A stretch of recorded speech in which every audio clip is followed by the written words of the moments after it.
Juan Carlos, cuéntanos qué es lo que ha pasado durante estas últimas semanas con el cobre. Bueno, creo que en los últimos días hemos visto una sucesión de precios positivos si tomamos en cuenta las bajas históricas que había tenido en los últimos meses. Creo que han habido dos elementos. El más importante, las consecuencias del Brexit. Se ha ido generando una reacción en los mercados de interpretar el Brexit como una posibilidad de debilitamiento de los países desarrollados, sobre todo en Europa. Y eso ha hecho que muchos inversionistas vayan nuevamente a destinos con un poquito más de riesgo, en países emergentes, lo que ayuda indirectamente a los commodities.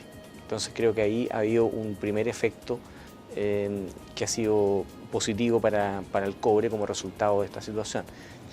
Y relacionado con ello, también se prevé que los bancos centrales van a tener que aplicar políticas más expansivas o, en el caso de Estados Unidos, postergar algunas decisiones de subida de tasas de interés, lo que se interpreta también en los mercados en el mediano plazo como factores positivos para la evolución del precio del cobre. Y en el caso de China, que obviamente es un elemento crucial para el precio, se está esperando un nuevo plan de estímulo, lo que sin duda podría ayudar al cobre y otras materias primas. Yo diría que eso es lo que ha estado influyendo en la cotización en los últimos días. De todas formas, el cobre ha sido el metal o el commodity más resiliente al Brexit. ¿Cómo se explica esto? Una respuesta de corto plazo es que el cobre ha tenido ha sufrido bastante este año, por lo tanto ahora como que de cierta manera si hay un cambio donde se ve que los países emergentes podrían volver a tener una mejor perspectiva, el cobre probablemente, así como fue el más castigado, ahora tiene un rebalanceo, ¿no? Y más de mediano plazo, déjame introducirte una idea que yo estaba observando en el caso de las grandes compañías mineras internacionales, es que toda esta crisis que hemos estado viviendo desde el año 2011 lentamente ha ido decantando en una reestructuración de parte de las compañías mineras, donde el cobre es visto como uno de los materiales con mejores perspectivas de desarrollo a mediano plazo.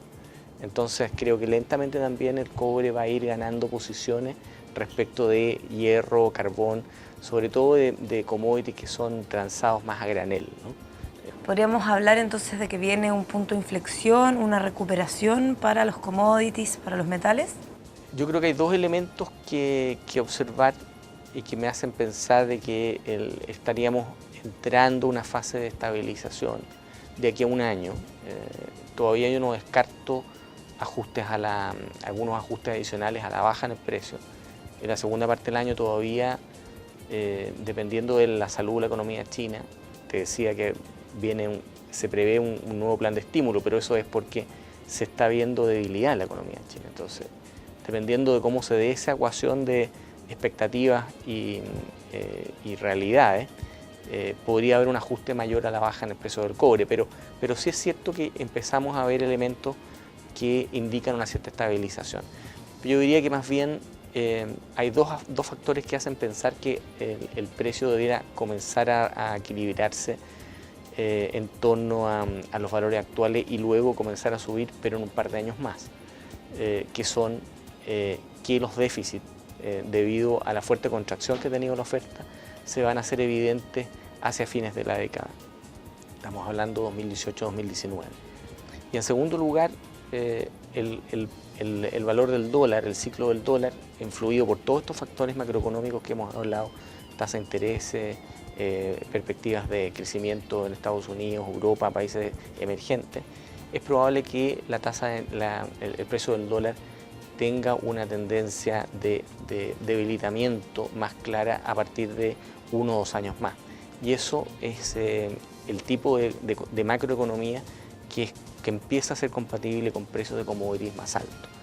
Por lo tanto, yo diría que deberíamos esperar un cierto cambio en la tendencia con más claridad en torno a los 2 años.